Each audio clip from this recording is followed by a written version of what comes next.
Passengers আৰু আজি মই আহিছোঁ ভৈৰৱকুণ্ডত। এয়া ভূটান পাহাৰ সীমান্তৰ ভৈৰৱকুণ্ড।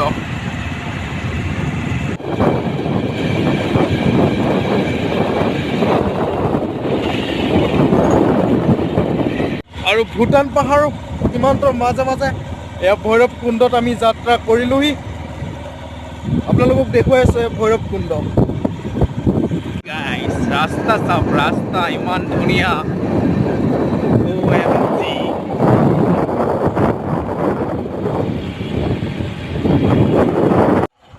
ভৈৰৱকুণ্ডৰ সোণোৱালী নহয়, সেউজীয়াৰ মাজতে আমি যাত্ৰা আৰম্ভ কৰি দিলোঁ। জেকেটটো পৰি গ'ল, উঠাই লওঁ, নহ'লে আৰু দিগদাৰ হ'ব সন্ধিয়া যাওঁতে ঘৰ।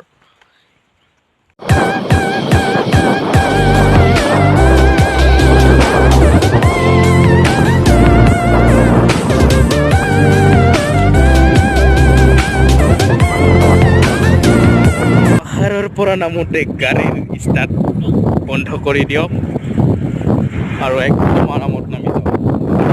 বন্ধ কৰি দিয়ক।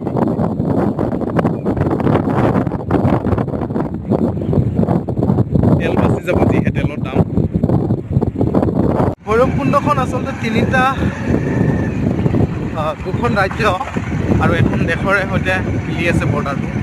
এইফালে মোৰ পিছফালে অৰুণাচল আৰু বাঁহাতৰ পূৰ্বটো চাইডে ভূটান, আৰু মই য'ত আছোঁ এয়া অসম।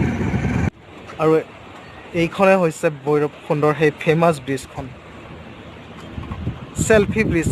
ইয়াতে য'তে ত'ত পিকনিক টাইমত চেল্ফি আৰু পৰি যায়। আৰু এইফালে ভাৰতীয় সেনা অৰ্ধবাহিনীয়ে পূৰা ফায়াৰ কৰি আছে, ফায়াৰ ৰেঞ্জ।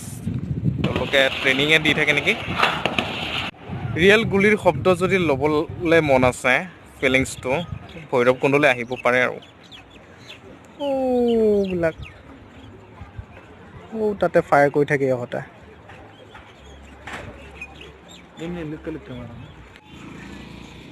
তাৰ পৰা ভাৰতীয় সৈন্যসকলে নিচানা লগাই থাকে। তেওঁলোকে এতিয়া হয়তো গুলি চুলি হিচাপ কৰিব গ'ল নেকি। আৰু এনেকৈ চিধা আপোনালোকে অৰুণাচল। ভৈৰৱকুণ্ডৰ সেই পূৰ্বৰ সোৱাদটো আজি নাপালোঁ, যদিও নদীখন শুকাই গৈছে আচলতে। হয়তো তাৰ বাবে ভাল লগা নাই অলপ। নদীটো ভৰ্তি থাকিলে কিবা এটা ভাল লাগে ফিলিংছ। তথাপিও ভাল লাগিছে, ইমান ধুনীয়া ভিউজ। বৰ্তমানতকৈ আচলতে এই কি কয়, পিকনিক টাইমটো খুব ভাল লাগে। বহুত মানুহ হয় আৰু ঠাই নোপোৱা হৈ যায় পিকনিক খাবলৈ, সেইকাৰণে ভাল লাগে। ভূটান পাহাৰ সীমান্ত একেবাৰে।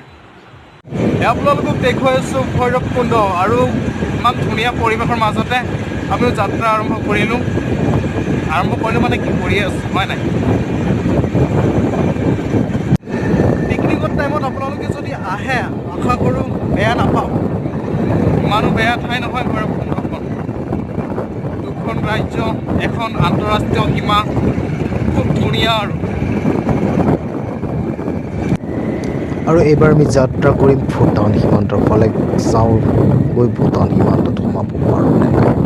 যদি সোমাব পাৰোঁ নিশ্চয় আপোনালোককো দেখুৱাম। ফাইনেলি আমি আহি ভূটান গেট পাই গ'লোঁ। বন্ধ কৰি থৈ দিছে, নহ'লে সোমাব পাৰিলোঁ হয়। আপোনালোকক দেখুৱাবলৈ চেষ্টা কৰিছিলোঁ ভৈৰৱকুণ্ড। ভূটান গেটটো বন্ধ হৈ আছে।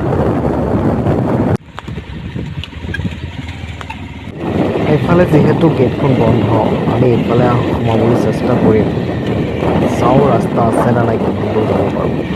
আৰু এনেকৈ আমি ভূটান যাবলৈ চেষ্টা কৰি আছোঁ। আমি সেইকাৰণে এইফালে আহি গ'লোঁ।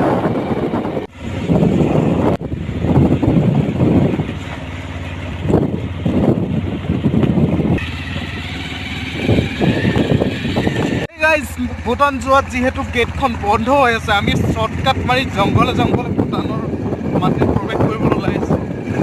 জানো পাই কিমান যাব পাৰোঁ, নোৱাৰোঁ নেকি। ৰাস্তা আছে নে নাই নাজানো, কিন্তু শ্বৰ্টকাট এইফালে আহি গ'লোঁ।